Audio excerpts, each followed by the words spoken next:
Welcome, Sojourners. You have found yourself a cozy place here at Sojourners Awake. I'm Jonathan, and this is our production of The Fairy and the Free.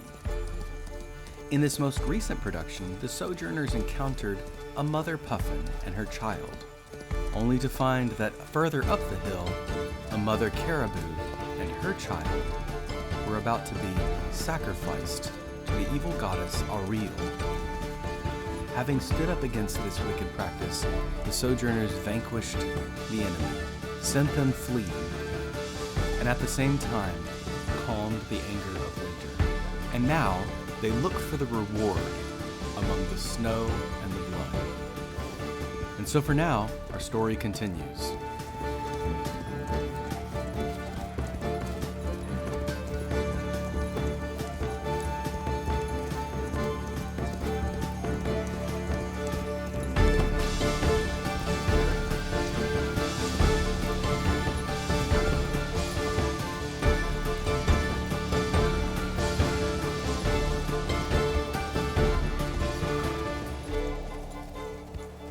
Triyina, also if you has been there for a little bit, there's a glint of sparkly light that lies at the base of the shadow, something embedded in the snow and the rock. Once I see that the caribou stands up, I'm gonna go investigate that shiny thing. She seems fine for now. Samoon, what do you do? Samoon is enthralled in this form of love that is being shared with he and the mama caribou, and so he's just going to kind of be laughing and petting the baby caribou just to give it something to think about that is different than what it just experienced. Bertie looks over at this interaction between Samoon and Triyina and the caribou and is slightly confused because she knows that she probably has an old piece of caribou jerky in her pocket currently, trying to figure out what the attachment is to the creature, but is touched by the affection that is being exchanged. And she just kind of finishes up her pulling the hide off of the wolf and sort of kind of rubbing it in the snow to get the blood off and clean it, wash it with the snow, and she just kind of wraps it around herself and starts walking towards Triyina. And with a skinned wolf lying in the snow, Bertie, you are well wrapped as this large wolf skin is now dangling over your body. The wolf's head and snout have covered over your helmet, and the arms flailing about your shoulders and the tail dragging in the snow. Indeed, it's a very large creature. For once you were covered by it in a life or death situation, and now covered by its same skin, you are now warmed in this frosty winter air. Triyina, make your investigation check. 15. You see that at the base of the shadow, it's just starting to disappear and creating the darkest amount of shadow material. Now the ring, as you see, implanted in the snow, is a beautiful elven crafted ring, decorated with gem-like snowflakes wrapped around the circle. Bend down and pick it up and kind of lift it up to the last of the dying light to see what I can see about it. Besides the snowflakes, you see that it fits gently on your finger. It looks very able to, it looks like an arcane user, a spellcaster, might wear it to increase their power. I'm gonna slip it on my finger and go back to join the others. And as you do, when you put the ring on your finger, your eyebrows, your hair frost over, your skin cracks with ice and then melts rapidly the moment you take a step towards Samoon and Bertie. And you leave behind a puddle of water Samoon and Bertie, you see that the rest of the frost has fallen from Triyina's face. Triyina, you have a +1 to spell attacks and your save. This ring begins to attempting to bond to you, finding its way through your body. This ring of the Frost Maiden, designed as a powerful weapon for spellcasters, is neutral, able to be used for good or evil. Yeah, it is fitting indeed. It is fitting indeed, given the contest for the High Priestess of Ariel. When you say that all the frost has fallen from me, does that mean that I am back to my full HP? Excellent. So as I'm walking towards them, I can feel this happening. And I'm kind of starting to attune what it is and what magic is going on here. I'm actually gonna slip it off my finger, and I'm gonna kneel down in front of Bertie, and I'm gonna say, I think this is given for the Slayer, the priestess, and you're the one who did it. Would you like this? I don't know how much help it will be if you don't know how to use magic, but I think you really earned this, not me. I take it and I try to put it on my fat finger, and it doesn't fit. And I hand it back to her, and I'm like, you can have it. It's kind of ugly. It's not my taste anyway. The Eladrin elf inside of Triyina, like, cries a little bit when she calls the beautiful elven work ugly, but she just smiles and says, you're so gracious, thank you. And she puts it back on her hand, trying not to show how delighted she is by this turn of events. Looks better on you. Hey, your scar, your cut, it looks better. Just so you know, you look better. Your face, it looks better. It's gone? Yeah, you look more normal now. Oh, wonderful. Triyina just slumps back, and all of the fight and everything just drains out of her, and she just drops down and watching Samoon playing with the baby caribou. She's like, can we just like, I know we're like that close to Catrick, but can we just rest for a minute? This was a lot. Yeah, I mean, and she takes off her wolf thing and she lays it on the ground and just sits down. You can sit.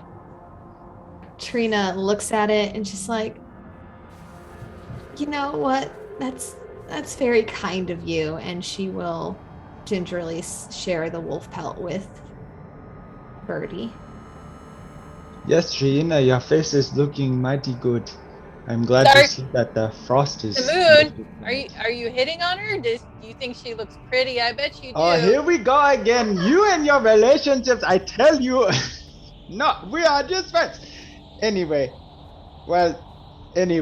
you look pretty good, Triyina. I am happy for you.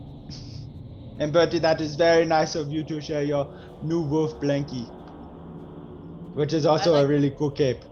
But I don't know if I'm going to get mine off in time before we need to get going, because I don't know about you, but my skin does not like this cold. So we should find some place, I think, better than a cliffside to hunker down if we are going to take a true rest. Isn't there a cave over there? There is. But at that moment, the mother stands up, startled, bellows, and they book it, running off in the distance. The puffins once again shelter deep within the rocks. Samoon, you feel a warm blast of air melting the ice off your neck, and you see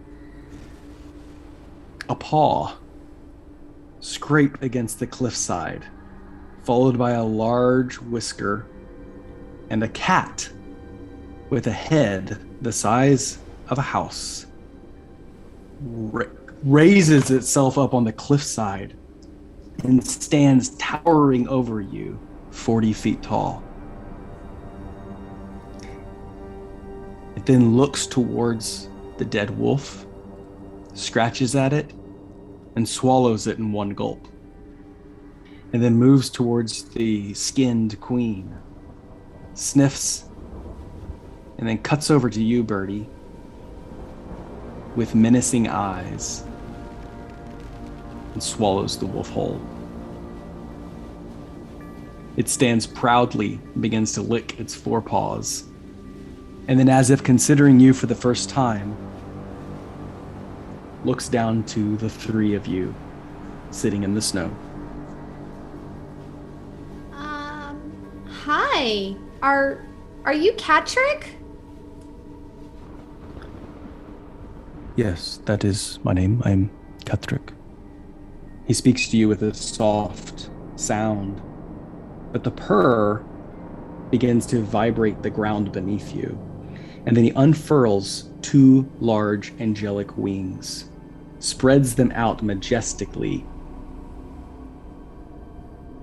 and then furls them back towards his skin, his tail flicking in the night. His green eyes look at you. That is my name. I am Catrick. It is good to meet you. Might I infer that you are the Sojourners that are coming to look for me? Yes. Milil said to come meet you. He sent us up here, said that we would find you here, that you were going to give us a lift into, where are we going? Skyworld. Yes, Skyworld. It's a good place, a land of, well, it's not really a land, but if one considers it as a place to exist and understand life and the connection that we all have, you can find connections anywhere between land and sky, heart, soul. Do you have a heart? Do you have a soul? And Triyina looks to Samoon and Bertie to take over. I don't know what you're talking about. These are too deep of questions for me. I don't understand. I have a heart. A heart would indeed make your body move with lifeblood, yes. But a soul, well, what does that move? If the heart moves the body, what does the soul move? The large tressum, the angelic celestial being, has now dropped its face down to look at each of you. Its nose the size of your head. And it sniffs and makes eyes with you, Samoon. Oh, Mr. Catrick, you are a majestic being. And I beg your pardon, for I might smell a little bit more, having recently had a harrowing encounter. But it is a pleasure to meet you. And I know that I have a heart because I bleed. And I'm pretty sure I have a soul because I simply exist. But other than that, yes. I know not more. For the first time, the Tressum smiles at you. Yes, this existence. Yes, you're conscious of your existence. That makes you aware. That differentiates you from the snowflakes that you are now sitting upon. But in truth, if we were to ask the snowflakes, would they have a heart? Something that moves them? A soul? An awareness? Conscience? Gives them life? A good thought. But a pleasure to meet me. Is it not? Because it is a pleasure to also meet yourself. Yep. Catrick then begins going around in circles, and indeed you have the time to take a short rest, if you would so care. I would so care. Hey, Catrick, will you watch out, look out, so we can sleep, because we're kind of tired. Look out. Look out for adventurers such as yourself that would seek... giant wolves that are demon-possessed by freezing gods. Possessed by demons. Yes. I can do this. For you are in need. I can see that. Thank you. You are most gracious. Thank you so much. I am only gracious. You say that because I have the ability to do so, or because I have the compliance. He continues to talk. Simply because we asked, you have answered. Favorably, of course. Bertie's napping. So Samoon's choice of rest is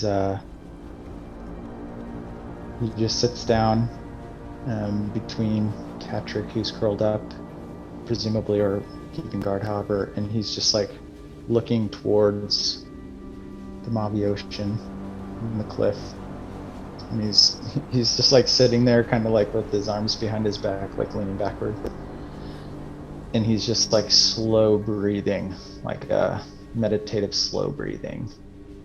And he's just thinking about Ariel and how this madness could be with such power as the wind, when he knows the wind to be a favored friend.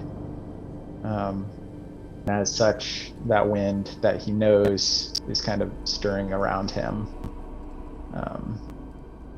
just calming his nerves and being with him as he focuses. So Triyina is still feeling a little shook, so she's going to sit. Well, she's still sharing the wolf pelt, but she kind of wants to be as close to Bertie and Samoon as possible. And she's kind of twirling the ring on her finger, contemplating what it means that she just, even for the sake of survival, served a different Queen of Winter than the Queen of Winter that she's supposed to be serving, and wondering if it counts as the same thing, if one is an archfey and one is a deity, and not sure how these things go.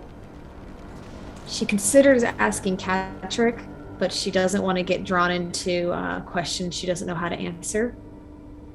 So she just kind of snuggles up on the wolf pelt between her friends and worries through her whole short rest. And Bertie? Shh. Shh. Catrick speaks up. If you indeed are going to Skyworld, then I suggest the simplest way is to ride on my back, and I can escort you there. And with me, you will have the luck of the Tresson while you fly. We would be most appreciative, sir. Thank you so much. Like I said, it is not a consideration of graciousness or generosity. It is simply what is to happen. That doesn't mean we can't be gracious for what just happens. Yes. A small thing like yourself, a mortal, would be indeed grateful. He leans his back down, lowers his body so that you can crawl upon his back, and you find that his fur begins to cling to your feet. I have a very important question. Yeah. Is he a long fur or short furred cat? He is long-furred cat. This is wonderful. And what color is his fur? He has orange and browns and blacks and white base. As a calico cat. Yeah, tortoiseshell cat. Okay. Hey, then he's a she. I learned that. Say, yeah, you can't be a calico. That color. Samoon is going to lean over to Bertie and just start. Bertie, it is time to go. You need to wake up. Come on, Bertie. You've only been sleeping for 10 minutes. How are you so sleepy? Bertie just sort of jars herself awake and starts to swing at Samoon without realizing what's happening. Whoa. Bertie, come down. I'm just waking you up. Mr. Catrick here is offering us a ride now, and it is time that we be going. What say you? Okay, let's go. She picks up her wolf blanket and throws it on top of the cat.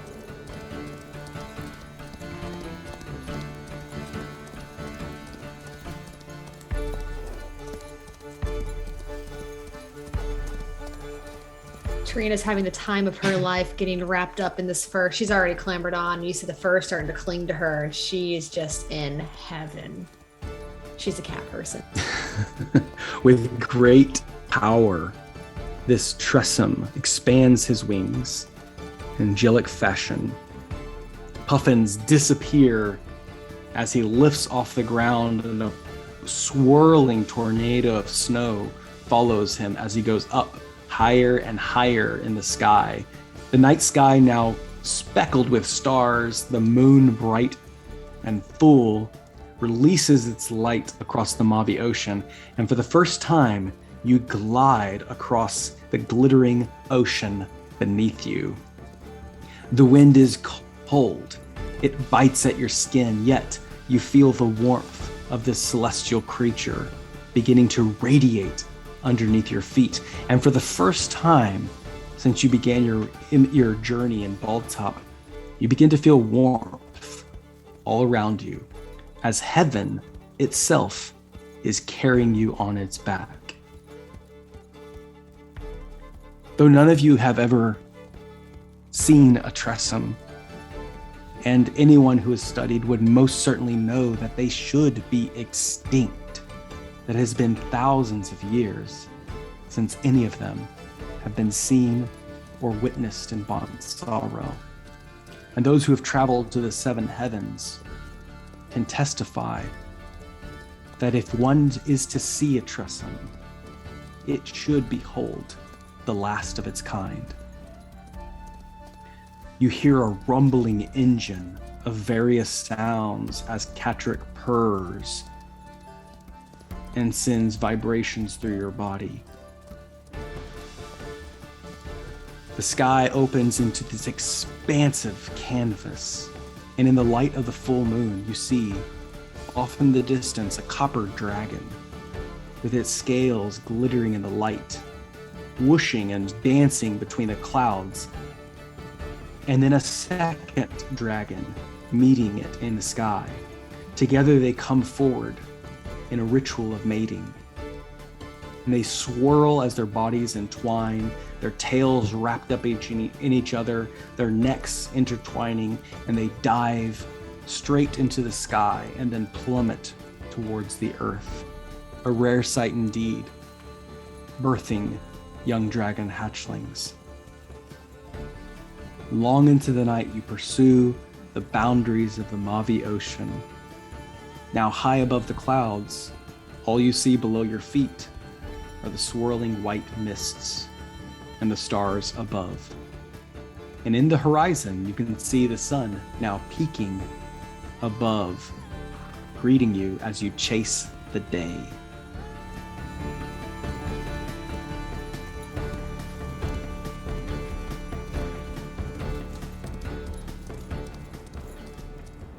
Samoon, what do you notice during this time, and to what do you pay attention to?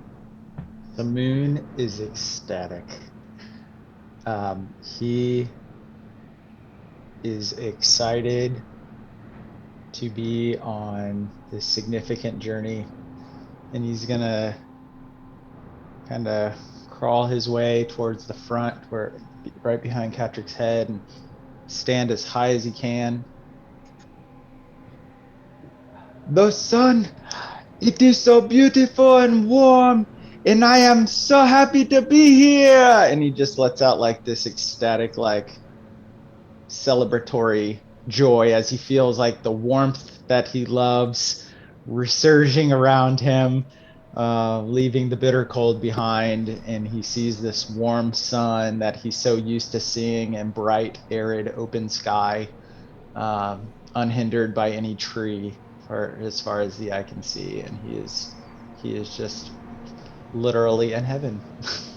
Samoon, when you mentioned that, Catrick whispers to you, "You favor the sun. Would you like to go there along the way?" May we? I do not want to get burned, being as how hot it is in the desert, but that would be amazing if I can. Oh, but wait. No, you would have to remain, you would have to become unattached to your body. You would have to leave that behind, I'm sure. Like for It's good? the price. Oh, yes, for good. It's the price of admittance. Absolutely. Samoon like kicks back, and he just like puts his arms and puts a finger up to his chin. He's like, And he is serious. Well, Mr. Catrick, I dare say that would be a wonderful dream, and perhaps it would be the delight of my life to pursue such an experience. But unfortunately, I think there are some things that I must be partaking of back on the world that I know. But maybe one day I would love to see if I can get there. Well, yes, there's always time. The sun has been here for a long time and will continue to be. It will be waiting, as does the same thing every day, and waits. No rush. Then in that case, I too will be waiting until the time comes when I am ready to move on. And Bertie, to what do you pay attention to? Bertie is hanging back by the tail, kind of facing backwards. She has her goggles down to help with the wind on her face, and she noticed the dragons hatching from the eggs, and she takes note of that. She's just enjoying feeling the wind on her face, sort of dangling her feet off of the edge, living on the edge of the cat. And Triyina. When the sun is starting to rise, Triyina also crawls up to Catrick's head. But whereas Samoon stood up and cheered, she just stays kind of prone with her chin in her hand, and all of this like incredible stuff has been happening around her. Even the very being that she rides on is incredible, and most of the significance is lost on her. She's never seen anything of Bonzerel but the forest that she's been stuck in and then Balltop Library before. So for her, what's really standing out about this moment is as the sky is being painted in these vivid sunrise colors, the golds and the reds and the pink, it makes her think of Dreamland with all the vivid saturation of color. And for just a brief moment, she forgets about the pain and the suffering she's been going through and is just ecstatic to be where she is. Triyina, as you rest your chin upon your hands, the scent of this angel beneath you. What scent do we notice in your presence now? What sounds and scents? Sound is probably the sound of the wind because I don't think I could compete with that, but there will be a scent of cherry blossoms in the breeze, like you see the beautiful like pictures of Mount Fuji just wafting around as she feels like a petal in the wind herself. You hear the Tressem's voice begin to bellow out. I love cherries. And each of you have the luck of the Tressem for the day, 1 point of inspiration. As you have made him laugh, he, in response to this laughter, does a double barrel roll. And the fur clings to you, Bertie, as you're spinning around and around. Samoon, your hands outstretched, the fur of this Tressem clings to your skin. Triyina to the dance of cherry blossoms. Catrick barrels spinning around, his tail swirling. And as he rights himself up, he is now floating upside down and offers for you to land on his belly as he backstrokes deeper into the sky. I mean, yeah, we gotta land somewhere. I'm a little nervous though, because you know how cats are with their bellies being touched. It's only okay until it's not okay. This angelic being seems to be caught up in the moment. I didn't know we had casters with us. You are not simple mortals. Milil said there was high quality about you, now that I remember. High quality, indeed. He takes one last whiff of the cherry blossoms. He said that about us? High quality, indeed. Oh, that's so sweet of him. What a nice man. Deity. Person. I mean, they are going to make a statue of me one day in the middle of the library. brings happiness to you. Yeah. I mean, everything brings happiness to me, so. Statues and rocks, carvings of mountains. Why are there no statues of light, statues of snow? You're making my head hurt. She just buries her face in the fur. I think because some things aren't meant to last forever. If we always had the light and the snow around, we wouldn't appreciate them for when we do have them. Balance of powers, like Oriel, Maliki, harshness of winter, beauty of spring. Is it as such as that? I guess so. It's a beautiful ring you carry on your finger. Oh, thanks. I found it. We find things, don't we? You found me. You found a ring. I think you found us, actually. While looking for dinner. Thank you for not making us dinner. Your description was accurate, as Milil put it. High-quality mortals, indeed. Do you like living on those cliffs in Bonzerel? For the time, it is happy, as you put it. You lived here. How long have you lived? You seem like a great creature. My length of time here on the plane, yes. It is my retirement. I am a Tressum, the last of my kind. No longer living on the 7 planes of heaven. I dwell here, and chose these black cliffs because, well, I like the taste of wolves, and I like Mavi Ocean. It sparkles. And, of course, Milil spends most time at Baldtop. I am what you would call immortal.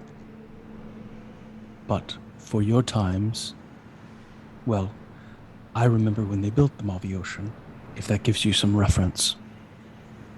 Trina takes a moment to kind of take that all in and then catches what caught her most is, you're the only one of you left? Isn't that sad and lonely? I consider that I won. Oh, okay. Backpedals out of that conversation super fast. Samoon's gonna chime in. Wait, did you just said that you are immortal? Did you get your immortality from beating all the others? How did they die if they were immortal? Or were they not immortal? Are you just the immortal one? Sad tale indeed of how an immortal being comes to not exist in our minds and hearts anymore. Tales of war, tales of what you might call death in your language. What we call annihilation in our own tongue. When mortals die, they transfer their existence to other corporal forms, containers, as their souls travel. But myself, as an immortal being, we do not have what you call a soul. We would simply then be annihilated from existence by the hand of devils, demons, adventuring types who seek treasures. It is a sad tale of the final days of the Tressums, the feline guardians of the 7 heavens. They forced me into retirement, as I cannot defend the 7 heavens myself. So I am here, with a friend like Milil. Bertie pops her head up out of the fur. And she says, "Hey, don't worry, I didn't see any fleas." And that was it. And then she just buries back down. Catrick then turns over on his back or on his side, and he begins to pedal with the wind, catching forward, and says, We need to hold on tight. and the fur strangles your feet and your ankles, locking you in place.